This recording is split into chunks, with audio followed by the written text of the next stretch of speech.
Welcome to Dr. Roger and Friends, the bright side of longevity. Hosted by three Ps in a podcast, Doc Roger, Teresa, and Danielle. Thanks for joining us for coffee and conversation.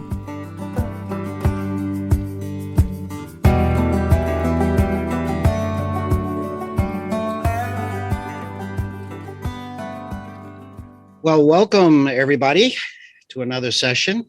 Hello, ladies. How are you today? Good. Well, we're going to put the spotlight on Teresa today. The reason being, because she's a magnificent person. We love to hear her. But more importantly, like Danielle, who has written books, and myself, she has a book out, newly out. Best-selling book out. A what? A new release bestseller. Don't forget. Already. Life Reconstructed. A very provocative title, I think, that reflects the what's in the book. And but I know this is something that you've been living with, Teresa, and you have turned, well, if I could say, it's kind of trivial, but turning lemons into lemonade, turning tragedy into triumph, and more importantly, to caring for others who are suffering similar instances. I'm just gonna congratulate you. And Life Reconstructed came from the need for you to reconstruct your life. It did. What happened, Teresa?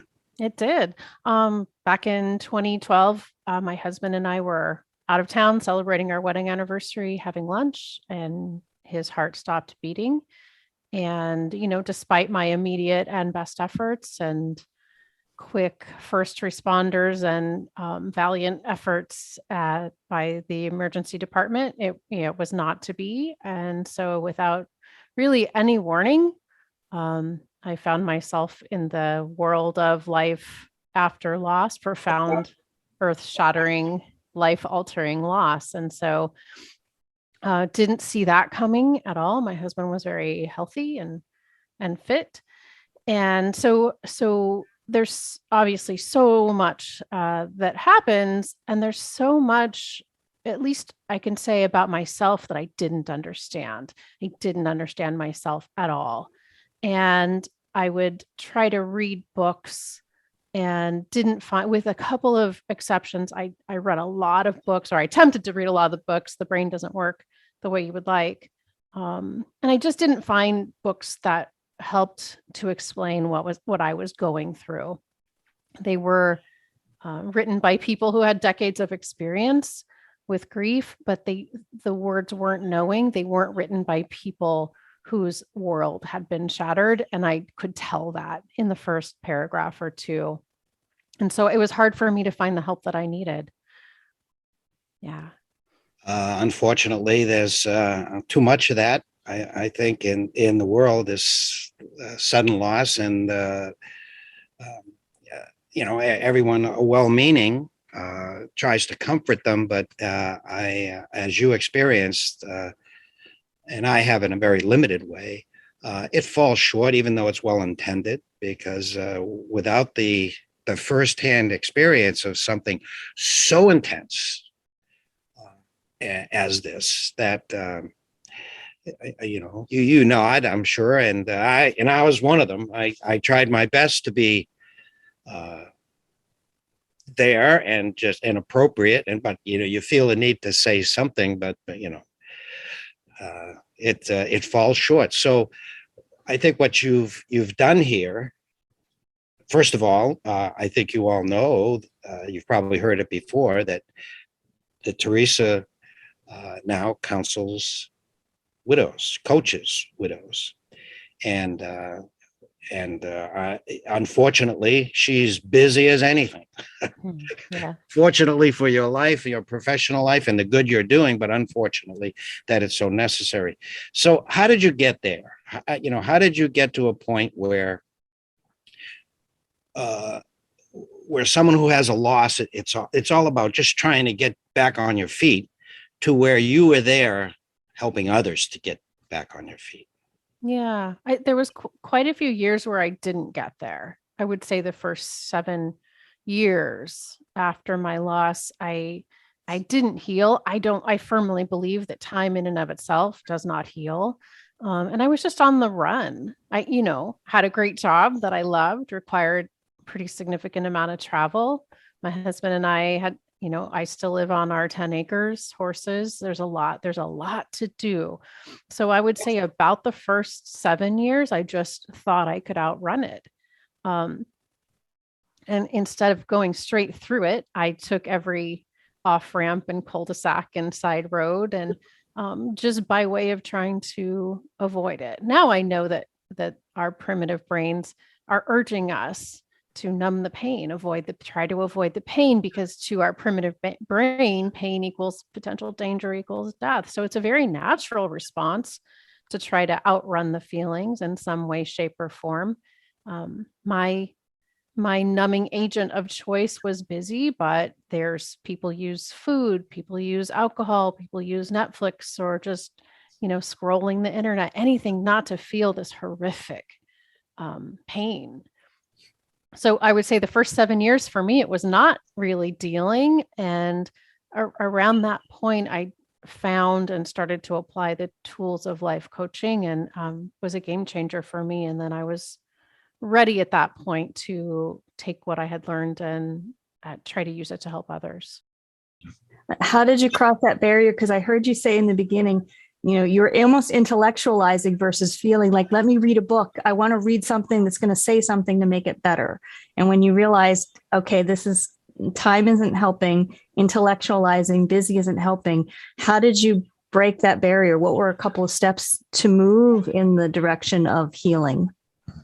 Yeah, there's an exhaustion that you can't, just get a good weekend of sleep and make up for it. It's an exhaustion in every cell of your body and into your very soul. And I think, I finally just hit the wall. And it was a real turning point for me to study Krav Maga, which is the Israeli form of self-defense, because I had been on the run for so long. And Krav teaches you, how to stop, and when you need to stop and fight. And it teaches you a lot of things to avoid being attacked, right? So I'm not saying that part, but if you are in imminent danger, Krav teaches you how to stop and fight. And that was such a powerful analogy for me to stop running from my feelings, because the more you run, right, those feelings are just nipping at your heels constantly. The more you run, the bigger they grow, the bigger the monster they become. So I finally just was so exhausted that I found the courage to stop and face it and feel it.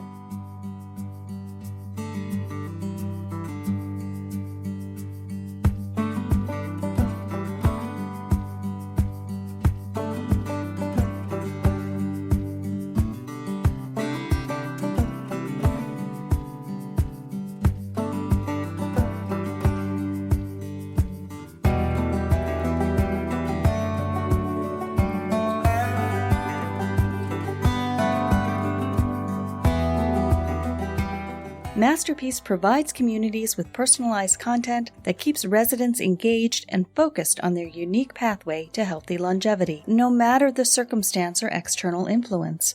Powered by Masterpiece provides communities with the data and research needed to drive both the resident and community forward. Learn more at mymasterpieceliving.com.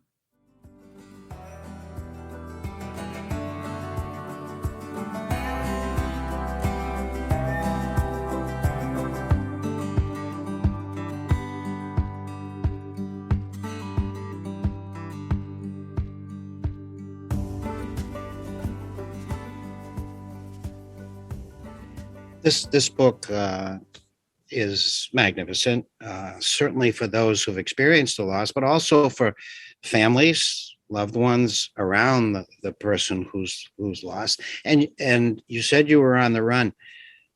What advice would you give to someone who sees someone they love who's had a loss and seems to be avoiding the reality of it all? I mean, do they sort of reel them in, and this sounds a little rough, sort of, the sooner you face it, the better you'll be sort of mentality? Or do you just give them a long line, so to speak, and just wait till they're ready? What would you advise? Gosh, there's so much I would say to people who just want to be supportive.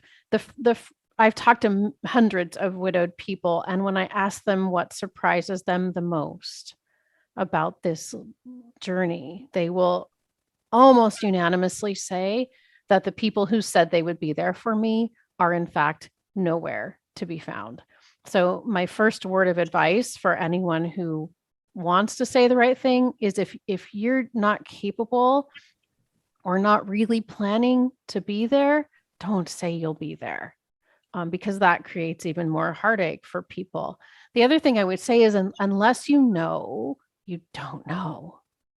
And all of us who are in the club, so to speak, we also recognize that there was absolutely a time that we had no clue either. And we also recognize, like, what did I try to say that was well-intended, but maybe not helpful at all? So there is that understanding.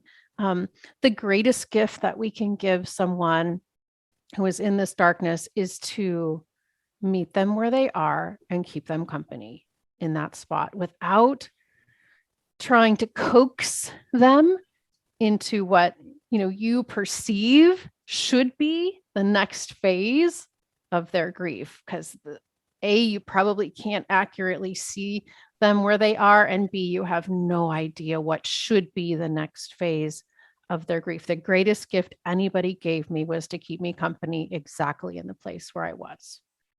And I imagine this is not, a one and done. I don't mean this to sound rude, but I feel like when there's a loss, everybody rallies for the first few months. And I would imagine over time that rallying, because they don't realize the second year, the third year, you're still grieving, but where are those people? So I'm wondering if you're reaching out to somebody who, because they're grieving, might say, no, I don't want to get together. No, I don't want to talk. That person might stop. So would you recommend just always make sure that grieving person knows I'm here, and kind of repeat that message, even if they're hitting a wall? Or would you recommend they back off? I always recommend literally very practical things, like use your calendar once a month.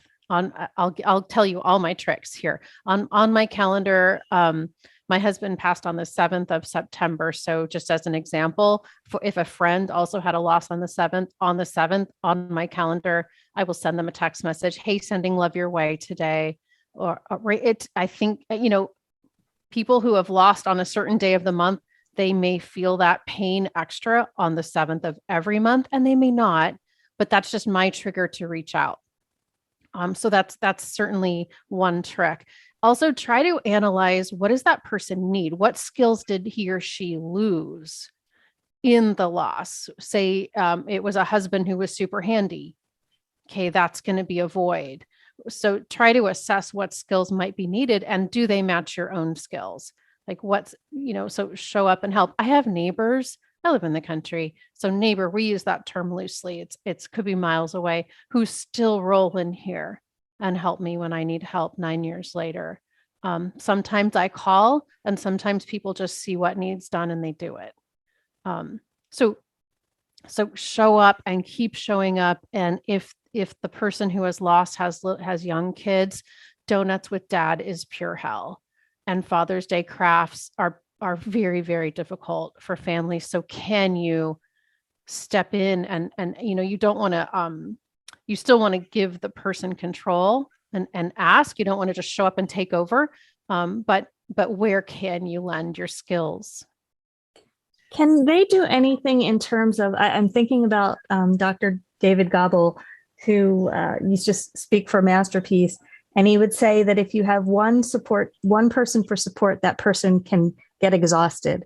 So is there anything that you would recommend for people as far as having a network? Like if a friend that I know, do we connect with our other friends and say, can you help in this area? Can you be supportive? And maybe